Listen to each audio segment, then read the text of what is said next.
Good to see you.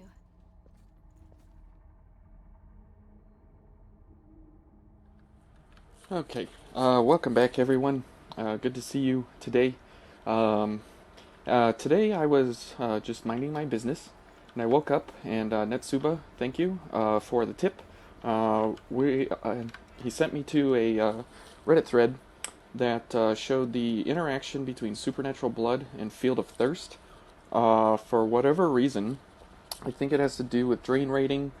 I still need more information to do some research here, but this just makes the bloody snow into a bloody machine gun. Sorry, people in England, but it's just absolutely it's mind-boggling how many shots and how many shots you can get off and how crazy this is versus the Gilded Hunter specifically, since he has the exact weakness of Pierce Ice, which is exactly what the Bloody Snow Snowballs are. The Bloody Snowballs, these snowballs that come out of here are Pierce Ice.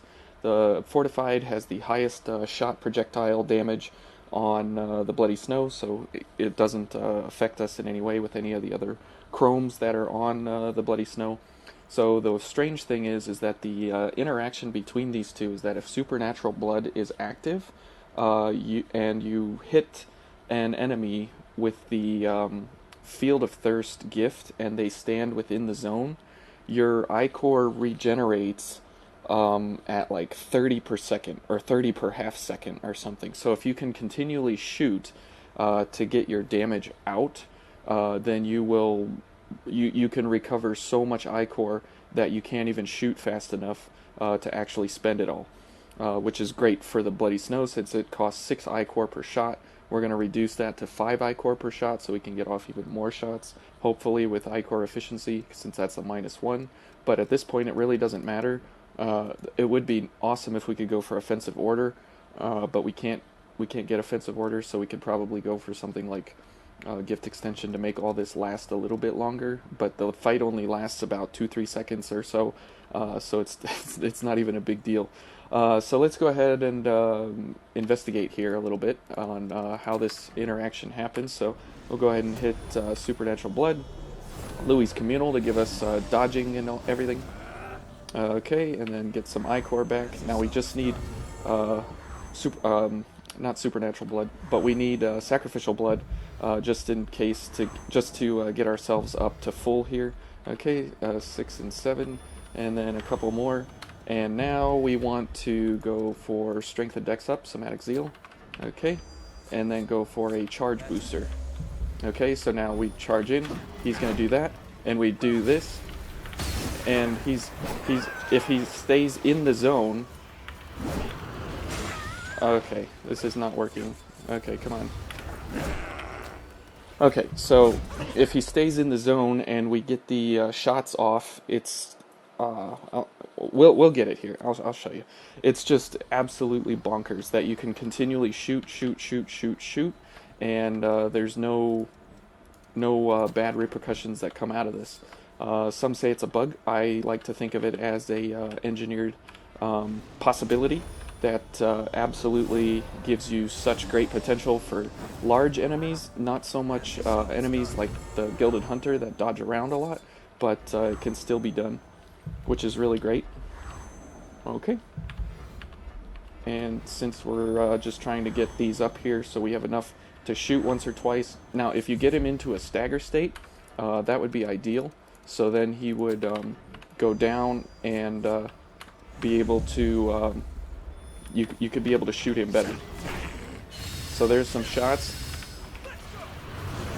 Okay, and see our ichor in the bottom right? It's not even moving.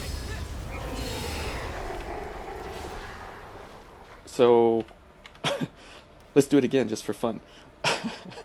Oh man, and you can just continually shoot. I mean, we could probably get rid of bayonet mastery and go for charge accelerator and get off even faster shots. Um, I'm just using the Venus Claw here, just for no particular reason, but just because it's a very light blood veil. So let's go ahead and do this again, just to see how fast we can get these off. We don't need any of those. Okay, so 3 and 2. And Louis' Communal helps us have very quick dodging ability, while at the same time being able to get around him and get into position before he strikes us. So we'll go ahead and get these, and go ahead and heal up. And because you're regenning Ichor so fast, you don't need to worry about supernatural blood draining your health. Okay, and go for a charge accelerator, and in we go. So we'll get a shot. Okay, he's in the zone almost. Okay, and there we go. I mean, it just doesn't get old. Like you can do this over and over, and it's just amazing that if he's actually in the zone, you saw he got out of the zone there for a second, and he jumped backwards, and we lost some Ichor potential there. So that's kind of the problem, is that if the enemy dodges out of it, so something like the Lord of Thunder, that would be also a great chance to be able to use this. If he staggers and stuns, you could just sit there and shoot him down basically instantaneously. So that'll be the next target within my sights, is to head on over to the Lord of Thunder DLC and just annihilate him extremely quick, since he actually staggers and sits in one place typically. So okay, in we go. Let's get a shot. Another shot. Okay, we took a hit. Now he's gonna back up. Okay, he stood in the line of fire there for a second. And now we're having some issues.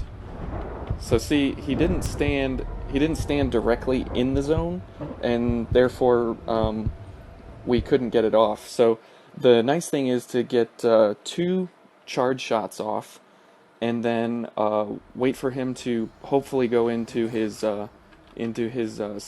like buffing stage, and then after that go for the charge shots. And when he's in the zone, go for Field of Thirst. And since this only costs 2 Ichor, and because we'll have supernatural blood down, we can basically get it off any time. So there's no real problem as to how we go about applying it, or when we apply it. So we'll go ahead and get these, and this, and this, and this. Now the reason I go for a couple of sacrificial bloods there is just to make sure that we have enough to get started, so we don't just run in and blindly kill ourselves. Let's pick up our haze. Okay.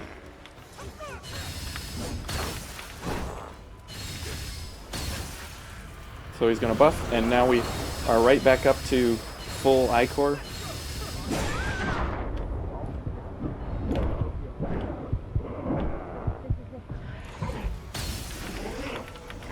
Oh, jeez. Oh, that was dumb. I got into the wall there.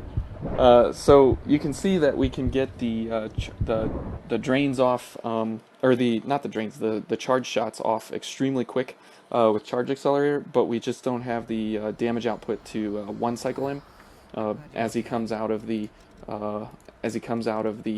buff stage. So if we go back to Bayonet Mastery, I mean, we're shooting pretty quick as it stands right now anyways, so if we go back to this, we will definitely be able to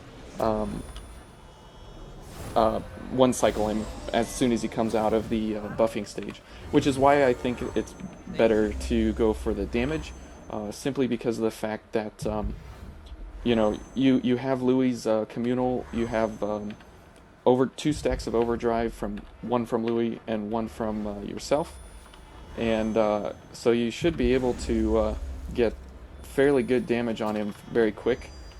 So that's why I would go for the damage rather than anything else. So let's go ahead and pick up our haze. See there? Okay, so there was even better one cycle, and we didn't even have to use Field of Thirst. So yeah, I hope that gives you some idea on how this strange interaction. So thank you, Netsouba, for this wonderful thing. The next place we'll visit to annihilate is the Lord of Thunder, to just completely throw snowballs his direction. And since the Bloody Snow has exceptional range, I mean, we can shoot all the way across the map. We're hitting all the way over there, and I mean, you can shoot extremely far. Look at that. We're hitting the back of the stage from here. So this is a very, very long-range weapon, so we can hit the Lord of Thunder no problem at extreme ranges. And if he stays and buffs in a stationary area, we can basically get unlimited snowballs into his face. So thank you all for watching, and we'll continue on with the road to 100 later.